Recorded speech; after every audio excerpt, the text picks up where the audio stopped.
I'm really trying to clear out this shelf. That way I can get some content going for you guys and eventually have the car built the way I really want it. So obviously we still need to put the coilovers. I'm going to do the camber arms at the same time. These are Voodoo 13 camber arms, front upper control arms, and I have front upper control arms and the rear arms made out of billet aluminum, made in the USA. I've ran these arms on the Q50 and they were amazing. I'm going to go ahead and put them on the Z as well. That's why I bought the rear ones to match the other Voodoo 13 arms that I currently have on the car. I got a custom titanium coolant. Well, this would be the hose, but the engine coolant, I got this made in titanium, which I will be installing. The reason why I went ahead and made this in titanium, I want to run 2 more oil catch cans there. And in order for me to run that, I need to clear them. So I had this custom made. That way I have enough clearance from the hose so I can fit 2 more cans right there. I don't know if it's going to work. I really wish they made these pie cuts a little more aggressive, but it is what it is. I'll test it and see if it fits.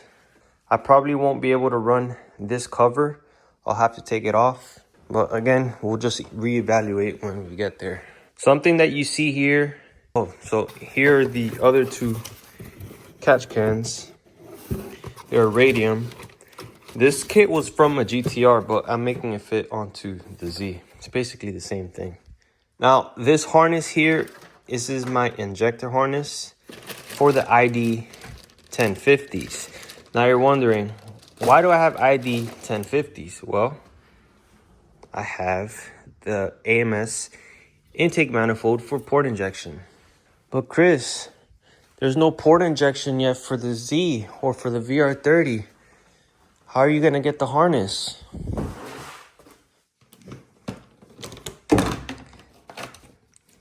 I got a harness, my boy.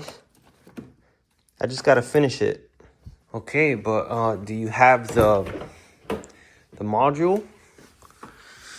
Yes. Yes, I do. So I'm going to have this. Well, I got to extend it a little bit, but I want to put it under the seat there. Damn. I didn't freaking pull it enough. Well, I wanted to have it under the seat, but I already tightened that up and put tape everywhere. So that's not going to happen. Well, I'll go ahead and put it back here for now. It's all right. I basically have a lot of slack. Kind of fucked up. I made it long enough so it does fit under the seat. Because look how far this thing's going to extend. Probably up to here. Plus the injector harness cable, which is extremely long. Ay, ay, ay. I got to pull this back a little more. So I'm going to have to slice that thing open again and pull back some.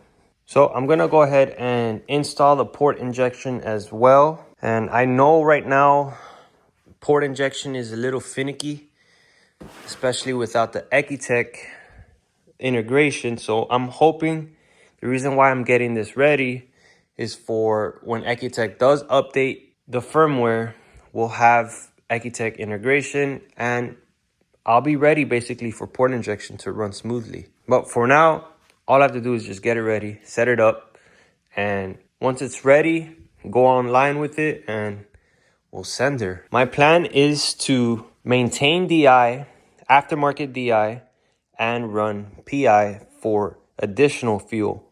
I know some people say, oh, just run stock DI injectors or delete DI. I'm just going to use it as additional fuel to see how far we can actually push the stock VR30 with more fuel. I'm pretty sure we're close to the limits of the block, but as you can see, that's the future plan right there. I'm hoping I get enough funds to then build that guy. But for now, we just gotta keep her tame. Believe it or not, that is lifted off the ground. And you might be wondering, why is the wheel basically touching the ground? Well, that's these Viking shocks. They have so much travel in them now. Basically, that's as much travel it's gonna have once I launch at the track. So that's gonna help with the weight transfer. That way I get traction and I mitigate any wheel hop or the loss of traction that I would normally have when I launch really hard. So here is the single adjustable coilover from Silvers on the left, and the Viking shock over here on the right. I bought it off of IDS Solutions. Now I could have gone with a double adjustable coilover on the front with Silvers and a custom long spring, but I said let me go ahead and try the Viking shock. They're proven for the track for drag racers, and that's exactly what I'm going for with this car. Obviously, if I was going around the track, a road course, I'll definitely stick with the Silvers. In fact, I'm actually sticking with the Silvers up on the rear. I have double adjustable coilovers from Silvers, which I will be putting on the rear. I went with a softer spring than what's in here right now. This one's probably just a little tighter than factory. It might actually be the same spring rate as factory, but yeah, that's what I'm doing right now. And I also went ahead and installed the Voodoo 13 camber, the front upper control arm, which that's gonna help me bring the camber back, because the front was at -2. I think at the moment it's gonna be on the money at 0. I'm gonna go ahead and work the back. I'm gonna go ahead and remove the rear coilover and replace it with the I'm gonna go ahead and remove the rear coilover and replace it with the double adjustable from Silvers, which I have right here. So I'll get back to you in a second.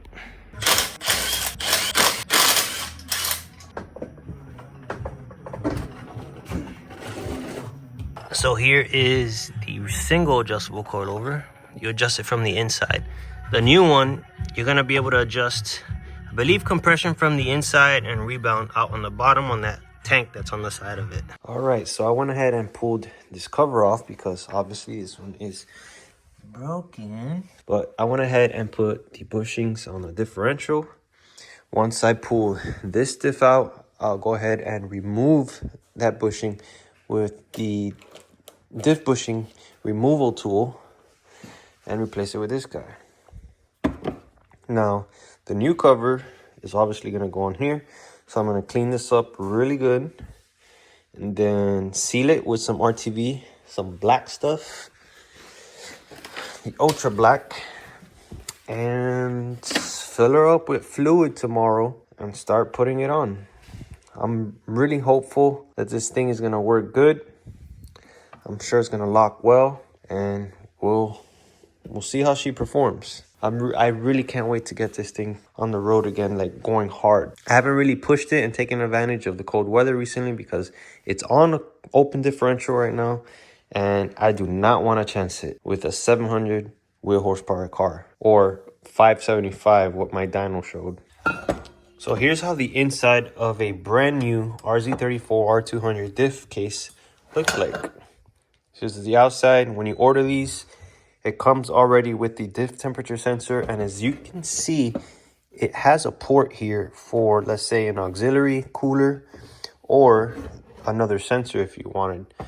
Not sure why you would want another sensor in there, but the provision is there for something else. And as you can see, it is reinforced here where it cracks, just like the Z1 cover is. But again, wheel hop does not care about anything. It will destroy something. By the way, that's what it looks like. I already cleaned her up. I'm going to go ahead and place some RTV all around here and close this diff up. There we go. Put the sealant. I got 100% squeeze out everywhere. Even back here. It doesn't look like I have anything from the front, but oh shit. There's sealant coming up from back there, so all I have to do is torque the bolts to 32 foot-pounds, and it'll be ready for me tomorrow. I'll wait until this RTV kind of cures up. I'll fill the fluid tomorrow. You best not bust, bitch. I don't even know what date it is. I'm just gonna, oh yeah. I got 1 more month left until my birthday. Let's go. All right, so here's the madness that I have going on here. This is the single adjustable that I just took out from the passenger side.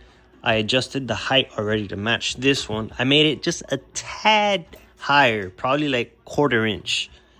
So that height's fine. And then I was analyzing all the springs. This is the one that I currently have. It's 180 millimeters in length, 10K. The front was 14K, 180 millimeters. The ones that I'm putting on now, they're a little taller, 220 millimeters, and they're 6K. So they're a little softer.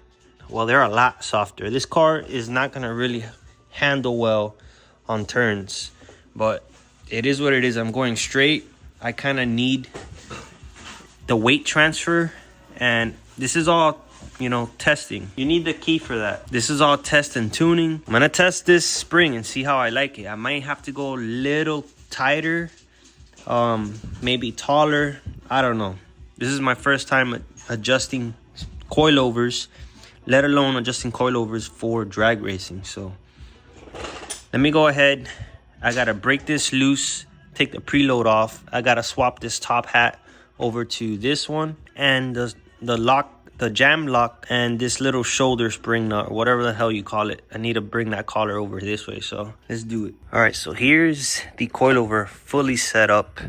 I have the orientation correct here. Everything's locked in. Preload is pretty good on the spring. I have the knob already installed. Now, I'm gonna take this knob off because I have an extender. That way I can adjust it on the fly in the hatch. As you can see, it comes solid like that. So I needed to drill a hole, and now I have this extender here. Now the only thing is that this is too long, so I'm gonna have to cut this off, and I'm just gonna leave it kind of like right there. That way it's kind of clean, and it's, you know, it doesn't take up too much space. So I'm gonna go ahead and install this coilover without the knob. I'll have to take this off. That way I can then set this in place, and I'll also need to cut that. So it's been a mess here, man. I do not know how I managed to get the right height correct on the first go. That is nuts.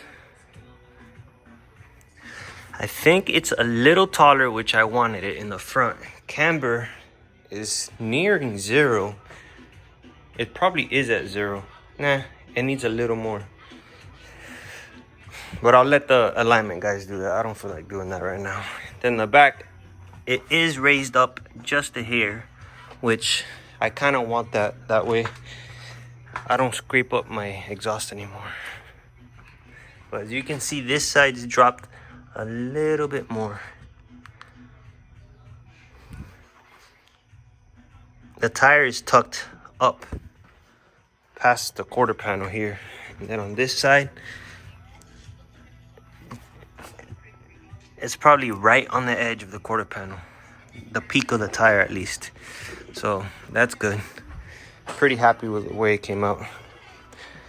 Now I gotta do the other side. Then I have to modify this here a little more.